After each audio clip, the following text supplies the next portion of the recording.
WBBM FM, Chicago.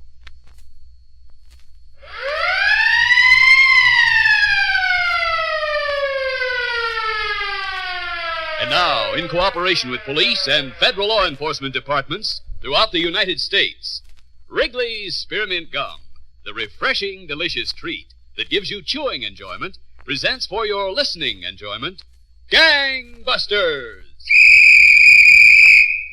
For chewing enjoyment plus long-lasting refreshment, treat yourself to Wrigley's Spearmint Chewing Gum. The lively, full-bodied flavor cools your mouth and freshens your taste. The pleasant chewing helps keep your throat moist and adds enjoyment to whatever you're doing. So always keep a package of Wrigley's Spearmint Chewing Gum handy. Enjoy it often, every day, as millions do. Now, Gang Busters. Good evening, Gang Busters listeners. Detective story fiction usually features an insignificant, unexpected clue. Tonight's factual report on a singularly brutal murder is stranger than fiction by far, for the clue was only half a lemon. To bring you tonight's report, Gang Busters has asked W. Luttrell, Commissioner of Safety, State of Tennessee, to narrate by proxy the case of the half lemon. Please continue, Commissioner Luttrell. It came up rain, as the saying goes, on the night of March 21st, 1950, in eastern Tennessee. The cold and the damp penetrated even into the warm farmhouse occupied by Robert N. Grant on Highway 70, 6 miles east of Kingston. But as it turned out, wind and weather weren't the only enemies Bob Grant had to contend with that night. He just finished dinner and was listening to the radio while reading a farm weekly.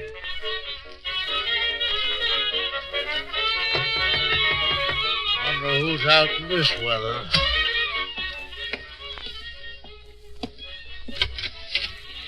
Good evening. Hi. Say, I hate to bust in on you like this, mister, but I've just had a blowout. I wondered if I could borrow a jack.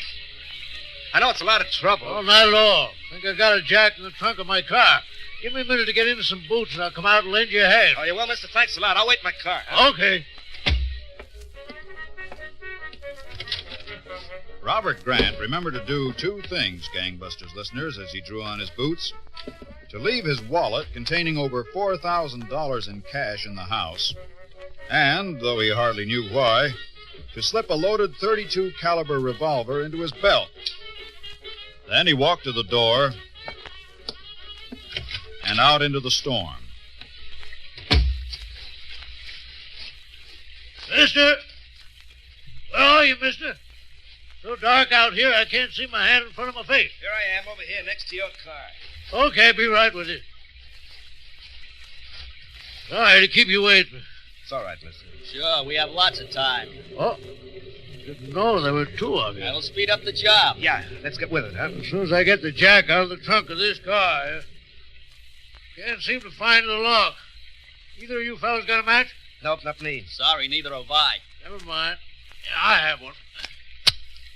Here, now hold it for me till I get my keys out. You hold it, mister, and get your hands up. What? Get your hands up fast. All right, if that's the way you want it. Look out, Lou! Look out, he... Mister, I warned you.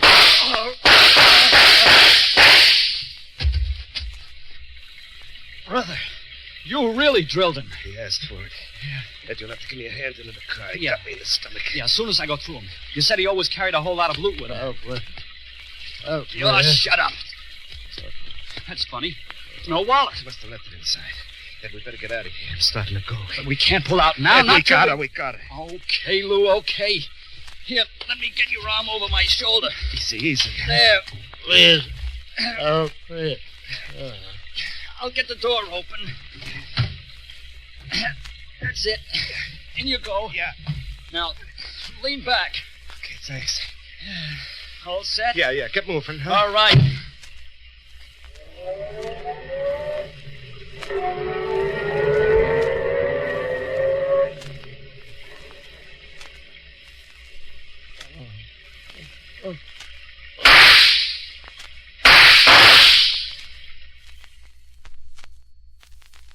Robert Grant was not firing at the car as it pulled away, Gang Busters listeners. Those shots were a long-established signal between the neighbors of that remote community. One neighbor heard the signal and came running. In a few minutes, a phone call was put through to the sheriff's office. Soon after, Sheriff Robert Tedburn arrived at the scene of the crime with his chief deputy, J.F. Yately. They divided forces. The sheriff went to interview the neighbors. His deputy went to work with the evidence experts of the local police departments. Later, they met and compared notes. Well, Jack, what do you got? Doesn't make too much sense, Sheriff. Not so far. Well, maybe it will. We put it all together. Let's have it. Well, first thing, the coroner's counted 5 wounds in the dead man already, and he's still working. That checks. The neighbors said the shots sounded so close together they thought it was a machine gun. I doubt it, Sheriff. More like an automatic, fired at almost point-blank range. Coroner found powder burns on the face and upper chest. One bullet went through the inside breast pocket of Grant's jacket, by the way, where he must have kept his wallet. Of course, they lifted the wallet before they cut him down. No, they didn't. What do you mean? He left the wallet in the house. $4,000 in cash in it. Say, maybe that's why the killer shot him. You know, blew his top because he expected Grant to be loaded. And when he wasn't? Then why didn't the killer go inside and look for the money? Search me. I never yet ran across a gunman who thought in a straight line. Yeah, neither did I. But I got a hunch these boys had a good reason for the way they acted. They? Yeah, there were 2 of them at least, probably more. Well, that's some kind of a lead. Here's another. Just before that so-called machine gun went off, there was a single shot. Sounded like Mr. Grant's .32. You think maybe Grant shot one of them? Yeah. I think that's why they killed him, Jack. Why they gave up on the money. Sheriff, I'm just thinking out loud, but if Grant did manage to hit one of them... He'll have to get to the doctor pretty fast? Yeah. Good idea, Jack. Tom, get on down to the prowl car. Notify every hospital within 50 miles to report gunshot wounds at once, direct to our office.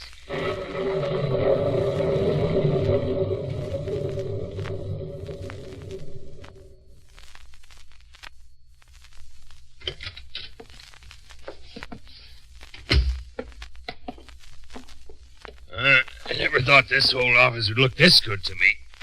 Oh, boy, am I glad to get indoors again. Same here. It was cold out there at that farm, cold and wet. Yeah. It'll take the wife a week to get the mud out of these clothes. What we both need is some hot coffee. Won't do any harm, that's for sure. I'll make some. Hold it. Right. Sheriff Tedburn? Evening, Sheriff. This is Jim Rowden, Knoxville Police Department. Yes, Rawdon? We have your bulletin here on the Grant slaying. Yeah? It was just possible that we have one of the men you're looking for, an ex-con named Leon Llewellyn. Oh? He was brought into the General Hospital here at 9:50 p.m. with a critical bullet wound in his abdomen. Yeah? Well, the Grant slaying took place about 7:45, near as we can put it. Well, it's about a 2-hour drive, Sheriff, from Kingston to Knoxville. What's this Llewellyn story? We don't know yet. He's in pretty bad shape, the doc says, so we figured we'd better hold off questioning him till you got here. Well, thanks, Rawdon. We'll be with you just as soon as we can.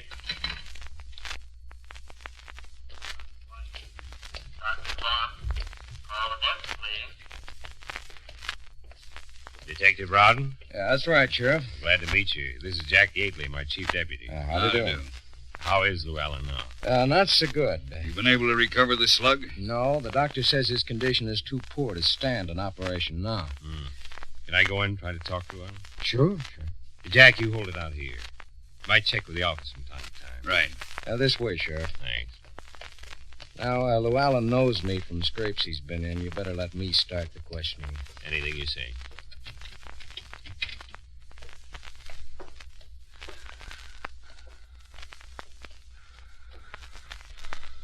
Llewellyn. Lou. It's Jim Rowden. Remember me? Oh, Jim. Who shot you, Lou? Can't tell you. We'll find out sooner or later, Lou. Why not give it to us now? Lou, who was in on this deal with you? Lou? Jim, I'd like to help you. You've always been square with me, but it's different. I got a key. Lou. Yeah, that's all for now, I think. Think he'll die? He'll probably pull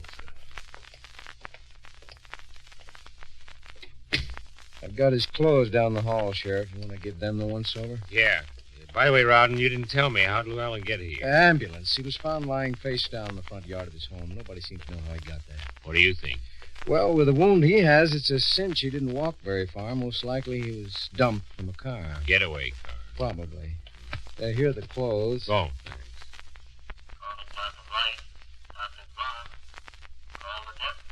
Hey, what's this in the pocket? Half a lemon. Yeah, bitten almost in two. I've heard that some people bite into lemons to keep from crying out when they're hurt. I've heard that, too.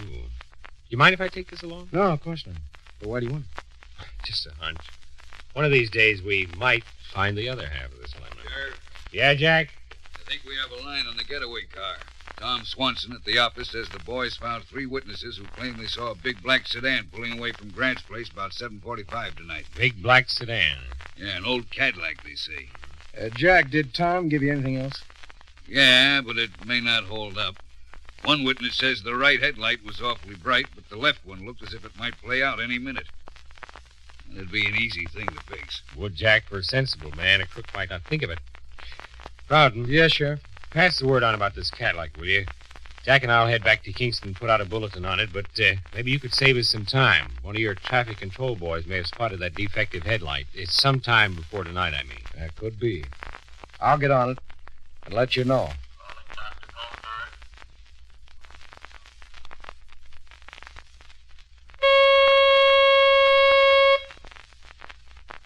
Friends, next time you chew a stick of Wrigley's Spearmint Gum, notice how cool and fresh it makes your mouth feel.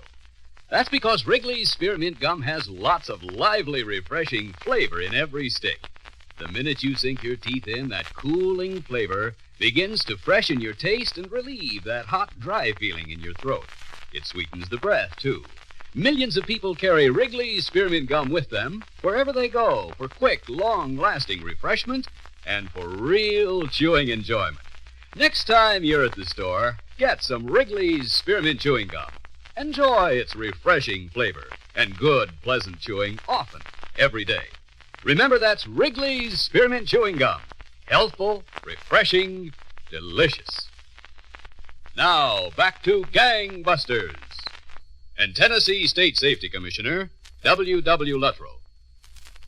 Detective Rowden did get on to that Cadillac, Gangbusters listeners, the one with the defective headlight. It belonged to a Knoxville resident named Buford Roberts. Rowden and Sheriff Tedburn paid him an official call. Mind turning your radio down a little, Mr. Roberts? Oh, sure. I'll tell you again, Sheriff. I was right here in the house all last night. You never set foot outside, Mr. Roberts? Not for a minute. So you didn't use the car? That's right. The car just sat there in the garage all night? As far as I know. I didn't take it out. Mr. Roberts, you ever hear of a fellow named Leon Llewellyn? Yes, I've heard of him. Friend of yours, isn't he? Oh, I wouldn't say that. Look, fellas, I have a lot of things I promised I'd do this morning. Oh, I'm sorry. When are you going to be through with? We are now, just about. All we have to do is check through the car. Thoroughly this time. Come on, Mr. Roberts. Let's go out to the garage.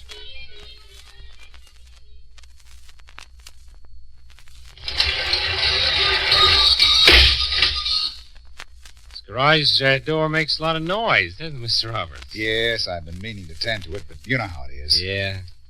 Did you have the radio on loud last night? Not especially. Why? Well, then you would have heard this door opening if anybody had taken the car out last night. Sure. Only nobody took it out. I told you that. Yeah, I know. Sheriff, I'm in the back. Something I want to show you in the car. Okay, Jack. Excuse me a minute. What you got, Jack? You were right, Sheriff. You said crooks weren't sensible. Look. See it? Well, out. Rowden, bring Roberts over here. Okay, Sheriff. Roberts, you said his car wasn't out of the garage last night. That's right. You also said you didn't know Leon Llewellyn very well. That's what I I said. Llewellyn was in this car last night. Well, let's see you prove that, mister. All right, look on the floor. There, under the edge of the seat. Are you kidding, Sheriff? There's nothing there. Look again. I see half a lemon. Oh, that? Well, that's nothing. Nothing. Maybe enough to hang you. Well, Gangbusters listeners, Detective Rowden brought Buford Roberts down to headquarters while the evidence experts processed Roberts' Cadillac and proved that its tires matched perfectly the marks left by the getaway car, and that the mud on the underbody checked with the mud samples taken from the front yard of the farmhouse. With these facts in hand, Sheriff Tedburn and his deputy returned to Kingston. When they got there, Deputy Tom Swanson handed them a report, which had just been phoned in from the Knoxville General Hospital. Well, Jack, Llewellyn's going to pull through. They got that slug out of him, and it checks with the bullet that Detective Rowden test fired from Grant's gun. I'd say this wraps it up, wouldn't you? I mean, it definitely puts Llewellyn at the scene of the crime. Yeah, it does that.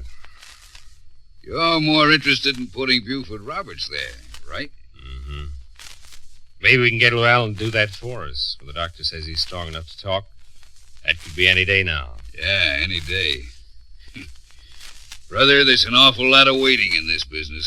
Sometimes. Sheriff Tedburn? Yeah, Tom. What? Left a note for me.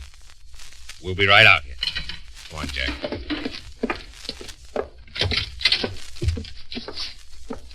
Let me have that note, Tom. It's a woman's handwriting. Signed a friend. Jack, listen to this. I have tried to get Buford Roberts to tell you what he knows about this Llewellyn thing, but he won't. He's protecting his friends. I heard Buford talking to Leon Llewellyn several days ago about borrowing the car. Leon said he'd get a good driver, Eddie Rudder. Talk to Eddie Rudder. With the help of Detective Rowden, Sheriff Tedburn located Eddie Rudder in Knoxville. It wasn't easy. Rudder had no previous police record. But when they began quizzing him... Come on, Rudder, let's have the story. Well, this Leon Llewellyn came to me and told me that he thought I was a good kid and wanted to give me a chance to make some easy money. Mm-hmm. Well, I asked him how, and he said all I had to do was drive a car, Buford Roberts' Cadillac. Lou said he'd handle all the rest of it. He did. Let's have the details. Well, after Grant came out of the house and came up to his car to get the jack out of his trunk, Lou told him to put up his hands. Yeah. Well, Grant started to, but then he made a dive for his gun and he had it out before Lou could stop him. I don't think Lou really wanted to kill Grant. Honest, I don't. He put 6 slugs into him. Yeah, I know, but Grant started it. Go on, Eddie. Well, after the shooting, I got scared and I wanted to get out of there fast. I wanted to take Lou straight to the Knoxville hospital, but he said no, take him home. So I drove him to his house and I let him out. After that, I drove the car to Roberts' place and I left it. Roberts didn't have anything to do with it, huh? No, he didn't. Not a thing. Sure, then? Absolutely. Buford Roberts didn't have a thing to do with it. I want that on the record. All right, it's on the record for what it's worth. Not a bit more. Remember, Eddie, if you change your mind, I'm on your side. Llewellyn isn't. Leon Llewellyn and Eddie Rudder came up for trial promptly, Gangbusters listeners, with Rudder acting as witness for the state. The trial dragged on for days in the Kingston courthouse, while Sheriff Tedburn watched and waited. Finally, on the night of June 13th, the phone rang in the sheriff's office with the message that Rudder wanted to see the sheriff in his cell.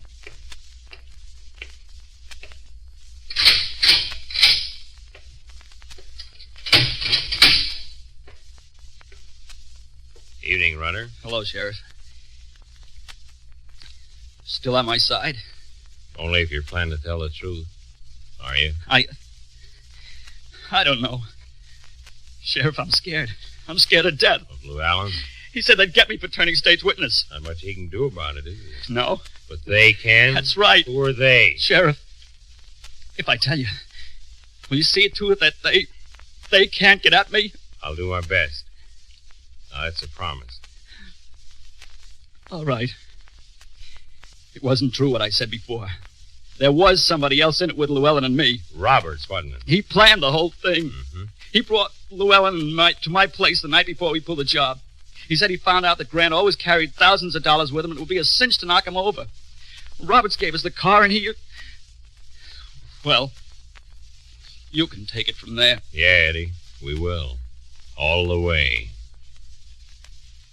Buford Roberts was indicted as an accessory before the fact of Robert Grant's murder, Gangbusters listeners. A jury found him guilty, and he was sentenced to 20 years in the state penitentiary. A similar sentence was imposed on Eddie Rudder. The actual killer, Leon Llewellyn, was sentenced to 99 years in the same institution. Thank you, Tennessee State Safety Commissioner W.W. Luttrell. In just a moment, Gangbusters Nationwide Clues. Friends, Wrigley's Spearmint Chewing Gum is a refreshing, delicious treat you can enjoy even while you're working, driving your car, or busy doing other things. Just slip a stick into your mouth and chew it as long as you like. The pleasant chewing will make the time pass more pleasantly for you. And you'll enjoy that cooling, refreshing flavor. It'll help keep your mouth and throat moist. A real help on warm summer days. Keep a package or two of Wrigley's Spearmint Chewing Gum handy all the time. Chew and enjoy it often, as millions do. That's Wrigley's Spearmint Chewing Gum. Healthful, refreshing, delicious. And now, Gangbusters Nationwide Clues, broadcast every week to assist American police in their war against the underworld. Attention all citizens. Watch for Peter Kensick, wanted by the FBI for unlawful flight to avoid prosecution for murder. His official description. Peter Edward Kensick, age 46, 5 feet 7, about 155 pounds, medium build, light brown hair, blue eyes, sometimes wears rimless glasses, medium complexion, may be employed as tailor or fireman. This man has a scar across bridge of nose, burn scars on left forearm and right elbow, and blue tattoo of tombstone with wording, "In memory of mother," on right forearm. Upper left front tooth may be missing. Caution, Kensick may be armed and should be considered extremely dangerous. He's being sought for stabbing 2 people. Attention all citizens and police officers. Maintain vigilance for Don Carlos Eastwood, wanted by the FBI for unlawful flight to avoid confinement for the crime of robbery. Listen carefully to his official description. Don Carlos Eastwood, age 26, 5 feet 10, about 170 pounds, medium build, brown hair, brown eyes, ruddy complexion, may seek work as telephone lineman, fireman, or television antenna installer. This man has a pit scar on right cheek, mole on left shoulder, and small pit scars on right knee and right leg. He may have hair dyed red and crew cut. He possesses a private airplane pilot's license. Caution, Eastwood may be armed and should be considered dangerous. If you have any information concerning these clues, notify your local police, the nearest office of the Federal Bureau of Investigation, or Gangbusters at once. Tonight's Gangbusters case was dramatized by Stanley Silverman and directed by John Dietz, with Scott Tennyson and Jackson Beck in leading roles. The entire production was supervised for CBS Radio by John Ives. Gaylord Avery speaking.